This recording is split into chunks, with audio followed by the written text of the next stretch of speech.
Hi dears, welcome back. നമ്മുടെ പുതിയൊരു വീഡിയോയിലേക്ക് എല്ലാ കൂട്ടുകാർക്കും സ്വാഗതം. റേഷൻ അരി കൊണ്ട് ഇഡലിയൊക്കെ ഉണ്ടാക്കുമ്പോൾ ചിലപ്പോഴൊക്കെ പശപശപ്പ് പോലെ ഒട്ടിപ്പിടിക്കാറില്ലേ?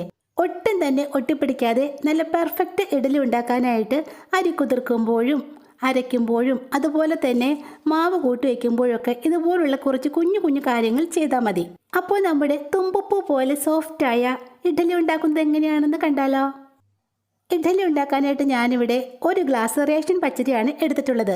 റേഷൻ പച്ചരി മാത്രമല്ല കേട്ടോ, ചിലപ്പോഴൊക്കെ നമ്മൾ കടയിൽ നിന്ന് വാങ്ങിക്കുന്ന ക്വാളിറ്റി കൂടിയ പച്ചരി കൊണ്ട് ഇഡലി ഉണ്ടാക്കുമ്പോഴും ഇങ്ങനെ പശപശപ്പൊക്കെ ഉണ്ടാവാറുണ്ട്. ഇഡലിയും ദോശയൊക്കെ ഉണ്ടാക്കാനായിട്ട് എടുക്കുന്ന ഏത് പച്ചരിയും ഇതുപോലെ ഒന്ന് ചെയ്തിട്ട് ഉണ്ടാക്കുകയാണെങ്കിൽ ഒട്ടും ഒട്ടിപ്പിടിക്കാത്ത നല്ല പെർഫെക്റ്റ് ആയിട്ട് ഉണ്ടാക്കിയെടുക്കാൻ സാധിക്കും. ഒരു പാത്രം സ്റ്റവിൽ വെച്ച് ചൂടാക്കിയ ശേഷം അതിലേക്ക് നമ്മൾ എടുത്തു വച്ചേക്കുന്ന പച്ചരി ഇട്ട് കൊടുക്കാം. ഇനി ഇത് ഏകദേശം 1 മിനിറ്റ് നേരം ഒന്ന് വഴറ്റിയെടുക്കാം. കൂടുതൽ വഴറ്റേണ്ട ആവശ്യമൊന്നുമില്ല കേട്ടോ, ഒരൊറ്റ മിനിറ്റ് മാത്രം വഴറ്റിയാൽ മതി. അതായത് നമുക്ക് ഈ പച്ചരി ചൂടോടെ കൈകൊണ്ട് വാരിയെടുക്കാനുള്ള പാകത്തിന് വഴറ്റിയെടുത്താൽ മതി. റേഷൻ പച്ചരിയോ സാദാ പച്ചരിയോ ഏതായാലും അതിൻ്റെ ആ പശപശപ്പ് മാറ്റിയെടുക്കാൻ പറ്റിയ നല്ലൊരു ടിപ്പാണിത്.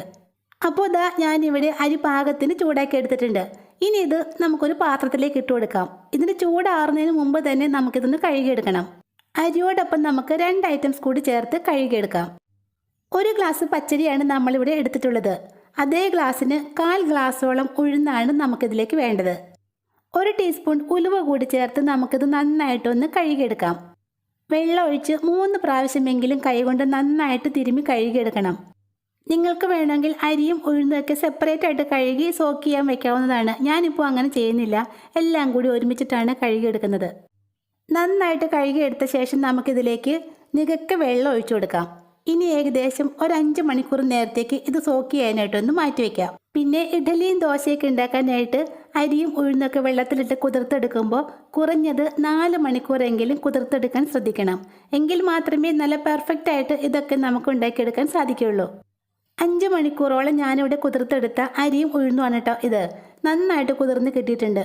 ഇനി ഇത് നമുക്കൊരു മിക്സിയുടെ ജാറിലേക്ക് ഇട്ടൊന്ന് അരച്ചെടുക്കാം. ഇഡലി നല്ല സോഫ്റ്റ് ആയിട്ട് കിട്ടുന്നതിന് വേണ്ടി നമുക്കിതിലേക്ക് കുറച്ച് ചോറ് ചേർത്ത് കൊടുക്കാം.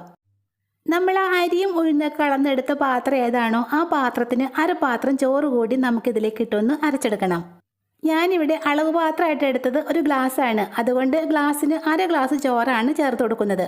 ഇനി ഇത് അരയ്ക്കുന്നതിന് മുമ്പ് ഈ ഒരു സൂത്രം ചെയ്യണം. എങ്കിൽ മാത്രമേ നല്ല സോഫ്റ്റ് ആൻഡ് സ്പോഞ്ചി ഇഡലി നമുക്ക് ഉണ്ടാക്കിയെടുക്കാൻ സാധിക്കുകയുള്ളൂ. നമ്മുടെ അരിയും ഉഴുന്നൊക്കെ മിക്സി ജാറിൽ അരച്ചെടുക്കുമ്പോൾ ജാറ് വല്ലാണ്ട് അങ്ങ് ചൂടായി പോകും. അത് ഒഴിവാക്കാനായിട്ട് 2 ഐസ് ക്യൂബ്സ് ഞാൻ ഇതിലേക്ക് ഇട്ട് കൊടുക്കുന്നുണ്ട്. ഇനി ഇതിലേക്ക് കുറച്ച് വെള്ളവും കൂടി ചേർത്ത് നമുക്കിതൊന്ന് അരച്ചെടുക്കാം. പിന്നെ ഐസ് ക്യൂബ്സ് ഇട്ട് അരക്കണമെന്ന് നിർബന്ധമൊന്നുമില്ല കേട്ടോ. അരക്കുന്നതിന് 1 മണിക്കൂർ മുമ്പെങ്കിലും നമ്മുടെ അരിയും ഉഴുന്നും എടുത്ത് ഫ്രിഡ്ജിൽ വെച്ച് നന്നായിട്ടൊന്ന് തണുപ്പിച്ചെടുത്താലും മതി.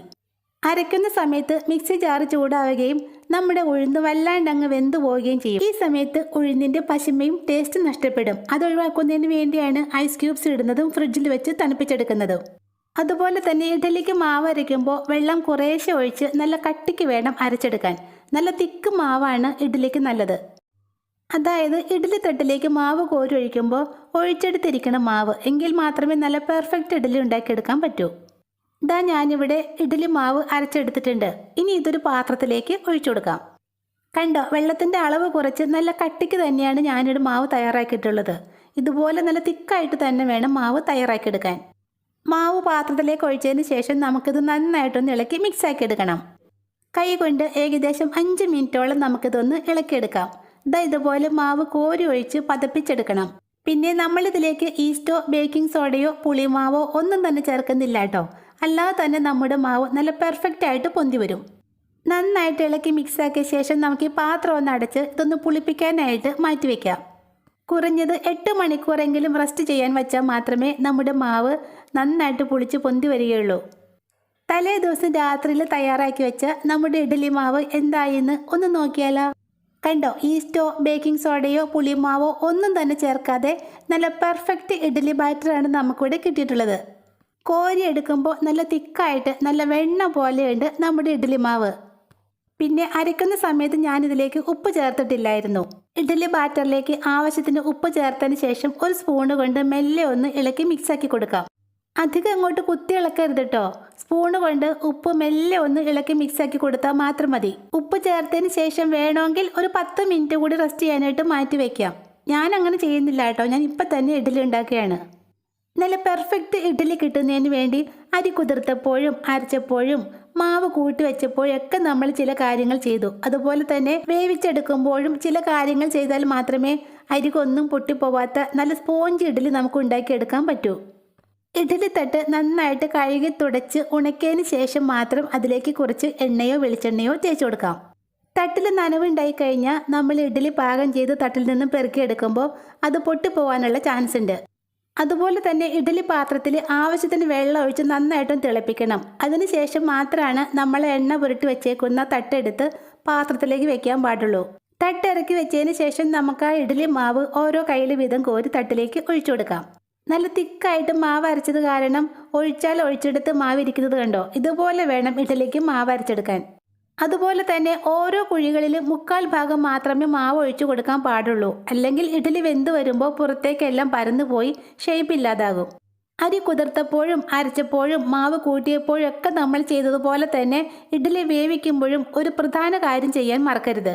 തട്ടിൽ മാവ് ഒഴിച്ച് അടച്ചതിന് ശേഷം ഏകദേശം 2 മിനിറ്റ് നേരത്തേക്ക് തീ കൂട്ടി വെക്കണം. അതായത് നല്ല ഹൈ ഫ്ലെയിമിൽ തന്നെ സ്റ്റൗ വെക്കണം. ഹൈ ഫ്ലെയിമിൽ വെക്കുന്ന ഈ സമയത്താണ് നമ്മുടെ ഇഡ്ഡലി നന്നായിട്ട് പൊന്തി വരുന്നത്. അപ്പോൾ ഈ സമയത്ത് ചൂട് കുറവാണെങ്കിൽ ഇഡ്ഡലി പൊങ്ങി വരാതെ പതിഞ്ഞു പോകും. പെർഫെക്റ്റ് ഇഡ്ഡലി ഉണ്ടാക്കാനുള്ള നല്ലൊരു ടിപ്പാണ് കേട്ടോ ഇത് മറക്കാതെ തന്നെ ചെയ്യണേ.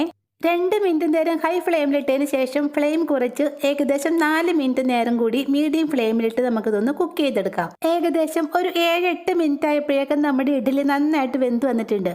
ഇനി നമുക്ക് ആ തട്ട് ഓരോന്നായിട്ട് പുറത്തേക്ക് മാറ്റി വയ്ക്കാം. പിന്നെ ഇഡ്ഡലിയും തട്ടും നന്നായിട്ട് തണുത്ത ശേഷം മാത്രമേ ഇത് തട്ടിൽ നിന്ന് റിമൂവ് ചെയ്യാൻ പാടുള്ളൂ. അല്ലെങ്കിൽ ഇഡ്ഡലി പൊട്ടിപ്പോകും. നിങ്ങൾക്ക് പെട്ടെന്ന് തന്നെ ഇഡ്ഡലി എടുക്കണമെന്നുണ്ടെങ്കിൽ തട്ട് ടാപ്പിനടിയിൽ കമിഴ്ത്തി പിടിച്ചിട്ട് അതിന് മുകളിലേക്ക് വെള്ളം ഒഴിച്ചു കൊടുക്കണം. തട്ടും ഇഡ്ഡലിയും തണുത്തതിന് ശേഷം പെറുക്കിയെടുക്കാം. കുറച്ച് നേരം വെച്ചപ്പോഴേക്കും നമ്മുടെ ഇഡ്ഡലി നന്നായിട്ട് തണുത്ത് കിട്ടിയിട്ടുണ്ട്. ഇനി ഞാനിത് തട്ടിൽ നിന്നും എടുക്കുകയാണ്. കണ്ടോ, നല്ല പെർഫെക്റ്റ് ആയിട്ട് മാവ് അരച്ച് വെച്ചാൽ ഇതുപോലെ നല്ല പെർഫെക്റ്റ് ആയിട്ടുള്ള ഇഡ്ഡലി നമുക്ക് ഉണ്ടാക്കിയെടുക്കാം. ഇഡ്ഡലി ഉണ്ടാക്കാൻ മാത്രമല്ല കേട്ടോ, നല്ല മൊരിഞ്ഞ ദോശ ഉണ്ടാക്കാനും നമുക്ക് ഈ മാവ് മാത്രം മതി. അപ്പോൾ ഇന്നത്തെ വീഡിയോ ഇത്രയേ ഉള്ളൂ. വീഡിയോ നിങ്ങൾക്ക് ഇഷ്ടപ്പെട്ടാൽ ലൈക്ക് ചെയ്യുക, സബ്സ്ക്രൈബ് ചെയ്യുക. ഇൻഷാ അല്ലാഹ് നെക്സ്റ്റ് വീഡിയോയുമായി വരുന്നവരെ താങ്ക്സ് ഫോർ വാച്ചിങ് ഡിയേഴ്സ്.